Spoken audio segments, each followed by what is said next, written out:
Halo semuanya, kali ini kita akan membahas yang namanya iterator pattern. Oke, apa sih iterator pattern?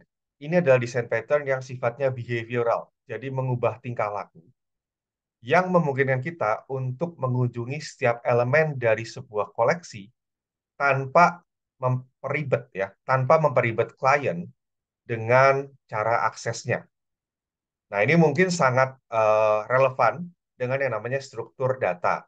Jadi mungkin teman-teman tahu ada struktur data yang namanya list, ada yang namanya tree, ada yang namanya graph, gitu kan. Nah, di situ kan sebenarnya cara aksesnya beda-beda ya. Bagaimana cara mengunjungi setiap elemennya? Itu kan ditentukan dari setiap struktur data yang ada. Nah, permasalahannya kita sebagai klien, kadang-kadang kita nggak pengen tahu hal seperti itu. Kita nggak pengen diribetkan dengan mekanisme, oh ya, kalau pohon tuh harus ada anak kanan, anak kiri, gitu. Kita nggak pengen diribetkan seperti itu. Nah, jadi kita menggunakan yang namanya iterator. Iterator ini sebuah common interface ya, interface umum yang bisa langsung cuma ngasih tahu ini cara akses elemen berikutnya. Selesai. Nah, ini contohnya ya. Jadi kalau mungkin teman-teman lihat di semua bahasa pemrograman pasti ada yang namanya collections. Collection itu adalah untuk menyimpan kumpulan data. Paling simpel adalah array, lalu juga nanti ada yang namanya list, ada yang namanya tree, ada yang namanya graph gitu kan. Dan berbagai struktur data lainnya. Nah, di sini bagaimana cara menggeneralisir cara aksesnya dari semua struktur data tersebut? Kita menggunakan yang namanya operator. Jadi di sini kita memisahkan mekanisme traversalnya menjadi sebuah objek yang baru. Nah, jadi di sini iterator itu tidak hanya mengimplementasi algoritma untuk mengunjungi setiap elemen, tapi juga dia mengingat sekarang posisi yang lagi dikunjungi sekarang siapa dan berapa elemen yang belum dikunjungi. Supaya bisa digeneralisir, maka semua iterator harus mengimplementasikan interface yang sama. Jadi nanti pengguna cukup perlu belajar cara pakai iteratornya. Pengguna tidak perlu belajar cara pakai setiap struktur data yang ada. Betul, setiap struktur data mungkin perlu tahu secara teoretik.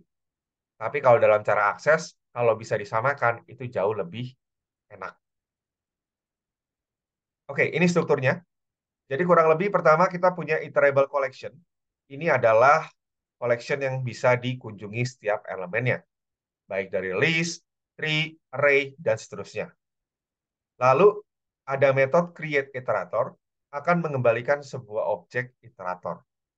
Objek ini punya dua metode. Pertama adalah getNext, menentukan elemen berikutnya yang akan diakses dan dikembalikan sebagai kembalian dari fungsi.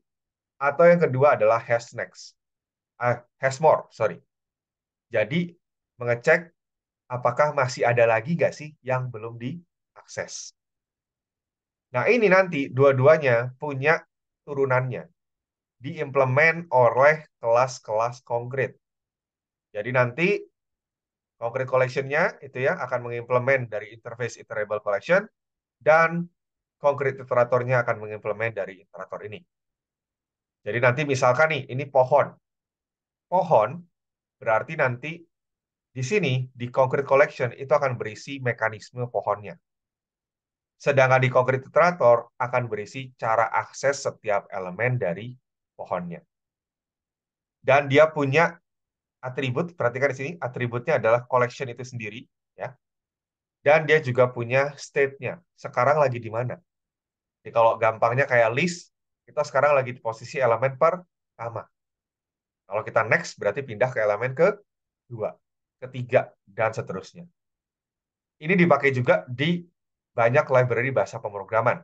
Jadi kalau teman-teman sering pakai penyimpanan data, gitu ya, struktur data di bahasa pemrograman yang udah jadi, itu rata-rata mekanismenya pasti ada yang namanya iterator.